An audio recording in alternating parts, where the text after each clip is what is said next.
نحمده ونصلي على رسوله الكريم أما بعد أعوذ بالله من الشيطان الرجيم بسم الله الرحمن الرحيم يا بني إسرائيل اذكروا نعمتي التي أنعمت عليكم وأوفوا بعهدي أوف بعهدكم وإياي فارهبون صدق الله مولانا العظيم مولاي صل وسلم دائما أبدا على حبيبك خير الخلق كلهم۔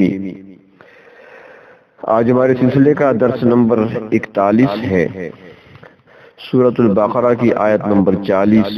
اللہ تبارک و تعالی فرماتے ہیں، یا بنی اسرائیل، اے بنی اسرائیل، اذکروا نعمتی التی، یاد کرو میری ان نعمتوں کو، انعمت علیکم جو میں نے تم پر انعام کی، وَأَوْفُوا بِعَهْدِي اور پورا کرو میرے عہد کو، اوفی بعہدکم میں پورا کروں گا تمہارے عہد کو، وَإِيَّايَ فَارْهَبُونَ اور خاص مجھ ہی سے ڈرو۔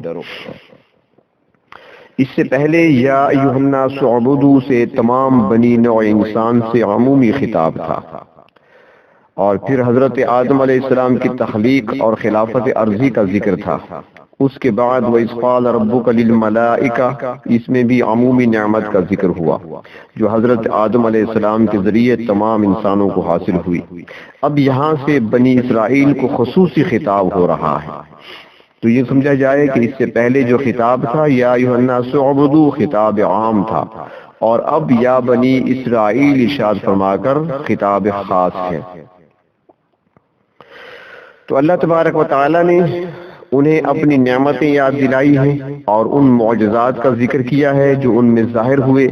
بنی اسرائیل کے باطل شکوک و شبہات کا ازالہ بھی ہے، اور اس قوم میں جو خرابیاں پیدا ہو گئی تھیں ان کا تفصیل سے ذکر کیا ہے، اور یہ بیان یہاں سے شروع ہو کر چلتا ہے وَإِذِ ابْتَلَىٰ إِبْرَاهِيمَ رَبُّهُ بِكَلِمَاتٍ، یہاں تک یہ چلتا چلا جائے گا۔ اسرائیل یعقوب علیہ السلام کا نام ہے۔ ان دونوں خاندانوں یعنی بنی اسرائیل اور بنی اسماعیل، ان کے جد امجد حضرت ابراہیم علیہ السلام ہیں، جن کا وطن موجودہ بغداد سے 70 میل دور بابل شہر تھا۔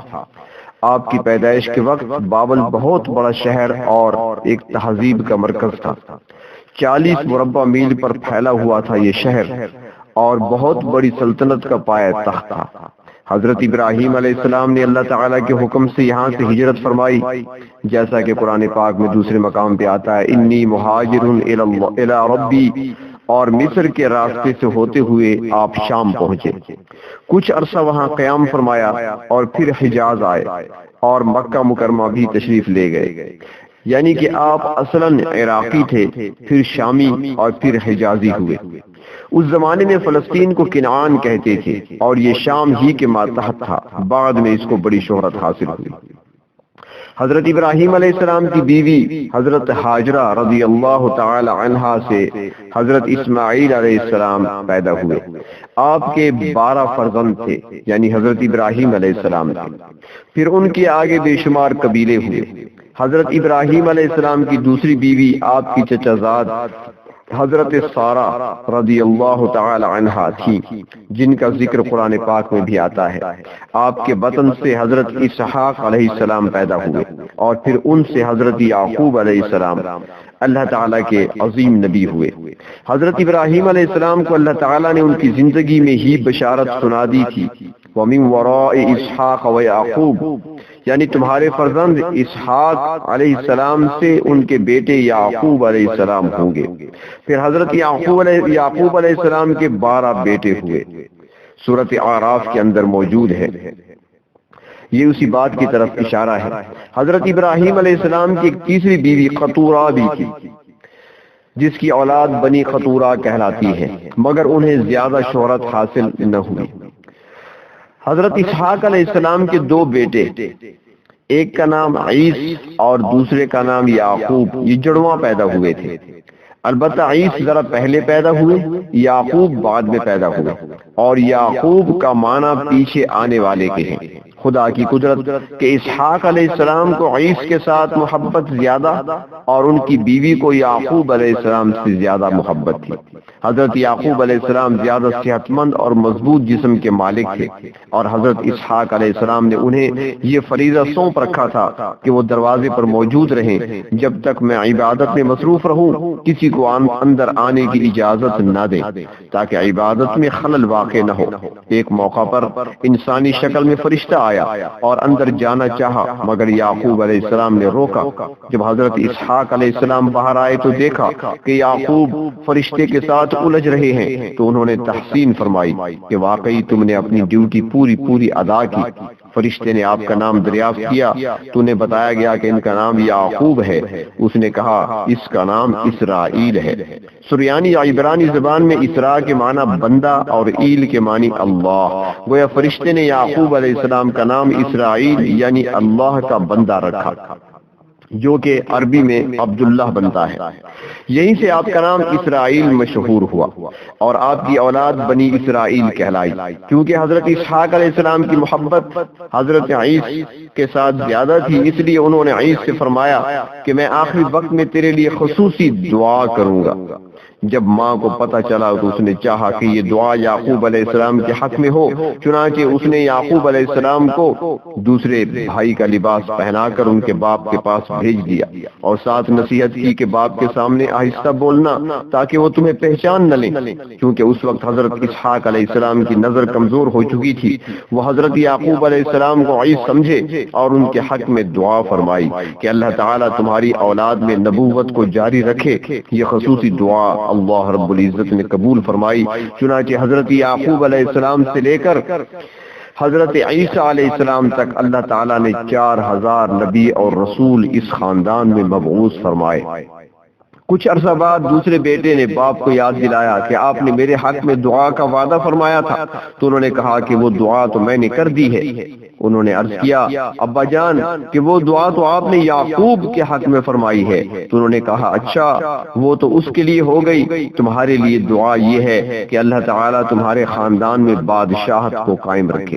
چنانچہ آپ کی دعا سے بادشاہت کا زیادہ تر سلسلہ ان کی اولاد میں رہا۔ جب حضرت اسحاق علیہ السلام اس دنیا سے رخصت ہوئے تو ان کے سارے مال و اسباب وہ عیسی کے قبضے میں آیا اور یعقوب علیہ السلام کو کچھ نہ ملا، تو اسی مال و دولت کی وجہ سے لوگوں کا رجوع بھی حضرت یعقوب علیہ السلام کے بجائے ان کے دوسرے بھائی کی طرف ہو گیا۔ تو یعقوب علیہ السلام نادار ہونے کی وجہ سے اپنے ماموں کے پاس تشریف لے گئے جو کہیں دوسری جگہ مقیم تھے اور بڑے مالدار تھے۔ ان کے پاس جب وہ پہنچے تو ان کے ماموں جن کا نام تاریخی روایات میں لایان آتا ہے، وہ آپ کو دیکھ کر بڑا خوش ہوا اور کہا کہ اپنے بھائی کی بدسلوکی سے دل برداشتہ نہ ہونا، میں تمہاری ہر طرح سے مدد کروں گا۔ چنانچہ اس نے اپنے سارے مال و اسباب کا متصرف حضرت یعقوب علیہ السلام کو بنا دیا اور اپنی بیٹی کا نکاح بھی حضرت یعقوب علیہ السلام سے کر دیا۔ اس بیوی سے اللہ تعالیٰ نے حضرت یعقوب علیہ السلام کو 4 بیٹے عطا کیے۔ اس کے بعد بیوی کا انتقال ہو گیا۔ ماموں نے آپ پر مزید احسان کیا کہ دوسری بیٹی کا نکاح کر دیا، اس سے 2 فرزند پیدا ہوئے، وہ بھی فوت ہو گئی۔ اس کے بعد ماموں نے تیسری لڑکی آپ کے نکاح میں دے دی، اس سے 1 لڑکی اور 2 لڑکے پیدا ہوئے۔ اس کے بعد وہ بھی اللہ تعالیٰ کو پیاری ہو گئی۔ پھر ماموں نے اپنی چوتھی لڑکی راحیل کا نکاح کر دیا۔ اس وقت حضرت یعقوب علیہ السلام کی عمر 40 سال کی ہو چکی تھی اور اللہ تعالیٰ نے آپ کو نبوت سے سرفراز فرمایا اور حکم دیا کہ اس مقام کو چھوڑ کر کنعان چلے جاؤ اور وہاں پر تبلیغ کا فریضہ انجام دو۔ جب ماموں کو پتہ چلا تو اس نے کہا کہ تمہاری جدائی سے تکلیف تو ضرور ہوگی، مگر اللہ تعالیٰ کی رضا ہر چیز پر مقدم ہے۔ چنانچہ آپ نے بخوشی حضرت یعقوب علیہ السلام کو کنعان چلے جانے کی اجازت دے دی اور بیوی بچوں کو بھی ساتھ بھیج دیا اور ان کی خدمت کے طور پر 500 گھوڑے، 500 اونٹ، 500 گائے، 500 خچر یا بھیڑیں وہ اور بہت سا دیگر سامان بھی آپ کے ہمراہ کر دیا۔ کنعان پہنچ کر آپ نے اللہ تعالیٰ کے حکم سے تبلیغ کا کام شروع کر دیا۔ وہاں پر آپ کی چوتھی بیوی راحیل کے بطن سے 2 بیٹے یوسف اور بنیامین پیدا ہوئے۔ یوسف علیہ السلام ابھی 2 سال کے تھے کہ راحیل یعنی ان کی والدہ فوت ہو گئی۔ جب ماموں کو پتہ چلا تو اس نے اپنی 5 پانچویں بیٹی بھی نکاح میں دے دی اور اسے یعقوب علیہ السلام کے نکاح میں بھیج دیا تاکہ بچوں کی پرورش ہو سکے۔ اس طرح یعقوب علیہ السلام کے کل 12 بیٹے ہوئے جن سے آگے 12 خاندان ظہور میں آئے۔ اللہ رب العزت نے یعقوب علیہ السلام کے دوسرے بھائی کو بھی اس فضیلت سے محروم نہ رکھا۔ جیسا حضرت یعقوب علیہ السلام کنعان کی طرف آ رہے تھے تو راستے میں بھائی نے آپ کا استقبال کیا اور عرض کیا کہ اللہ تبارک و تعالی نے آپ کو نبوت کے ذریعے مجھ پر فضیلت بخشی ہے، آپ دعا کریں کہ اللہ تعالی میرے خاندان میں بھی نبوت جاری فرمائے۔ حضرت یعقوب علیہ السلام نے بھائی کے لیے دعا فرمائی تو وحی نے خبر دی کہ اللہ تعالیٰ نے اس خاندان میں ایک نبی ایوب علیہ السلام کو اللہ تبارک و تعالیٰ پیدا فرمائے گا اور ایک عظیم المرتبت بادشاہ ذوالقرنین بھی وہ انہی کے خاندان میں ہوگا۔ چنانچہ آگے چل کر ایسا ہی ہوا۔ ان آیات میں ان انعامات کا تذکرہ ہے جو اللہ رب العزت نے بنی اسرائیل پر کیے۔ فرمایا یا بنی اسرائیل اذکروا نعمتی التی انعمت علیکم، اے بنی اسرائیل یعنی یعقوب کی اولاد، میرے ان انعامات کو یاد کرو جو میں نے تم پر کیے۔ ان میں سے 2 بنیادی انعام تھے، یعنی اس قوم میں انبیاء علیہ السلام مبعوث کیے اور بادشاہت بھی عطا کی۔ سورۃ مائدہ کے اندر موجود ہے اذ جعل فیکم انبیاء وجعلکم ملوکا۔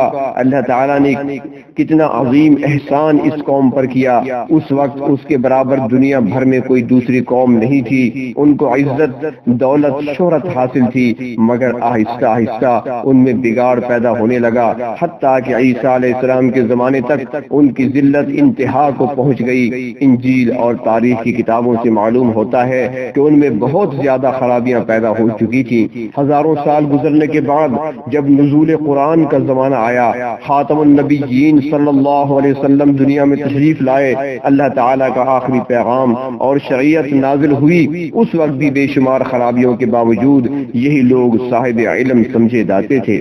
چنانچہ قرآن پاک نے اس مقام پر بنی اسرائیل کو ہی دعوت فکر دی ہے کہ اللہ تعالیٰ کی نعمتوں کو یاد کرو جنہیں تم اپنی خرابی کی وجہ سے کھو چکے ہو، لہذا اب بھی رائے راست پر آ جاؤ، نبی آخر الزمان پر ایمان لے آؤ، خدا تعالیٰ کے آخری پیغام کو تسلیم کر لو تو تمہاری چھینی ہوئی عزت واپس آ سکتی ہے، اور اگر ایسا نہیں کرو گے، اپنی ہٹ دھرمی پر قائم رہو گے تو تمہارے حصے میں ذلت اور رسوائی کے سوا کچھ نہیں ہوگا۔ چنانچہ اگلے رکوع میں ذکر آئے گا کہ بنی اسرائیل میں کس طرح کی خرابیاں پیدا ہوئی۔